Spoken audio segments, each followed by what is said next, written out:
toxic. What was I breathing in for so long, for all those years? You can't see or smell it. It's completely invisible to human senses. And millions of Canadians have no idea it's hiding in their own homes.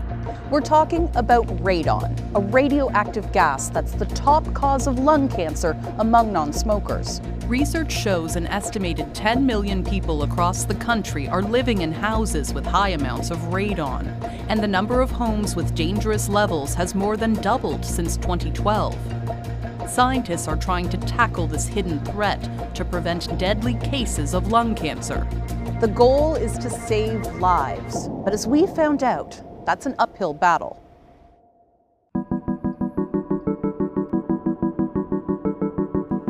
To understand the potential human impact of radon exposure, we went to Calgary to meet Steve Blake. Hi, Steve.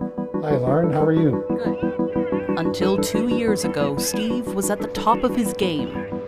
The avid golfer felt healthy and fit until a nagging cough led to a devastating diagnosis. The emergency doc came in and said, "Hey, I got some bad news for you guys. You've got lung cancer," just like that. And Steve and I looked at each other and went, "Pardon? Like, there's no way." Steve and his wife Kelly later learned his cancer is stage 4, treatable but not curable. I still turn around and go, why me? You know, I did all the things I'm supposed to do. The father of 2 never smoked. When he learned of the links between lung cancer and radon, he wondered how much was hiding in his own home. There is a strong desire to know, is this a cause? Radon gas is naturally released in the soil when rock breaks down. It dissipates safely in the air, but can build up inside closed spaces, like your home. When you inhale radon, it decays into dangerous radioactive particles. You installed a monitor down here. Yes. Yeah, I was recommended to put it in the basement. Steve spent decades working in his basement. The monitor he put in last year revealed the grim truth. It's a danger zone with high radon levels. Definitely started saying that, hey, there's something wrong here. When you saw this device turning red over and over, what was going through your mind? I just wish there was more information available at the time that we built the house. Many Canadians remain in the dark.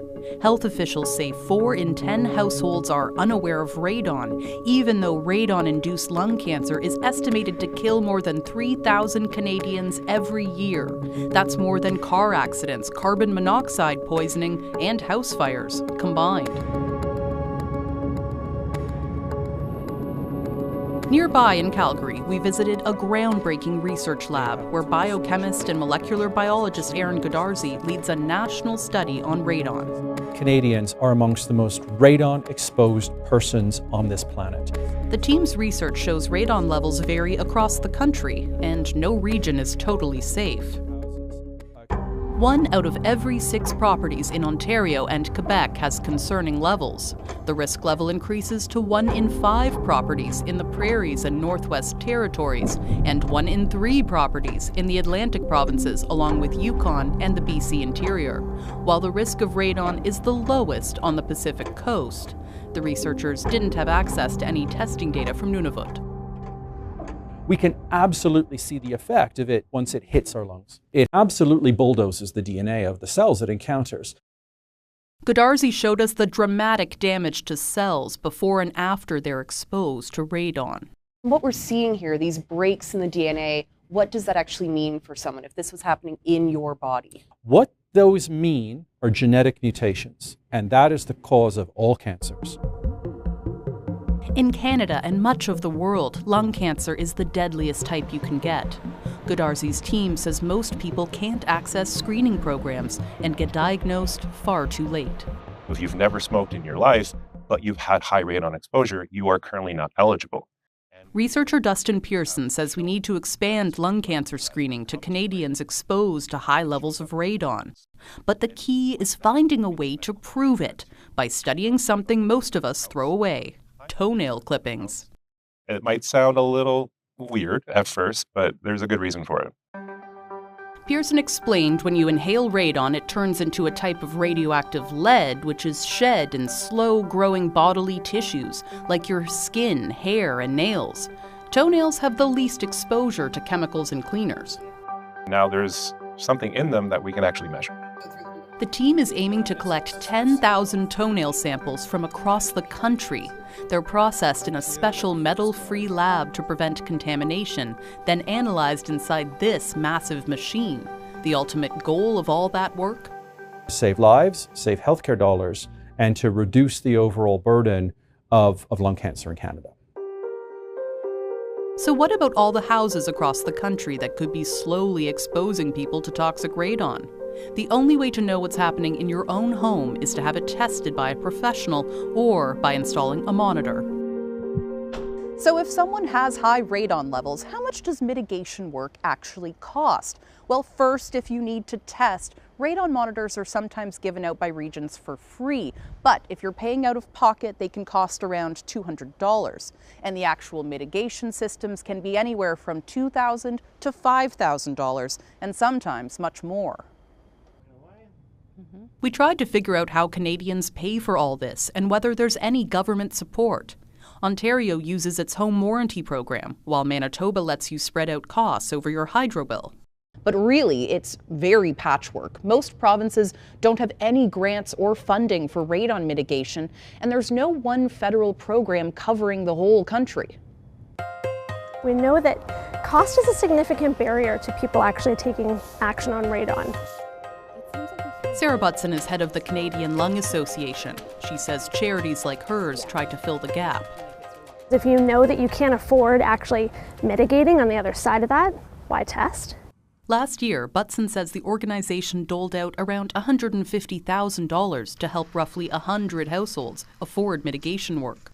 The reality is that programs like ours are at capacity, and so we need more support to actually be able to fill that gap even further. The last leg of our journey took us to Ottawa.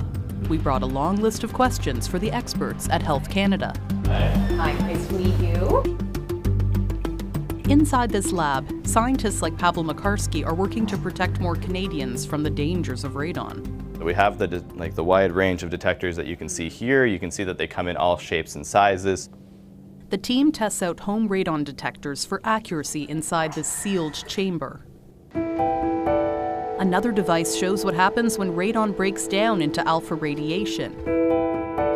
It contains a cloud of alcohol vapor, and when the radiation passes through, droplets form along those paths. It's really hard to picture what radon looks like, but this gives us a sense of what happens when that radiation hits your lung tissue. It looks like a battleground. The team's research informed a major update to the Canadian Building Code, just released in December 2025.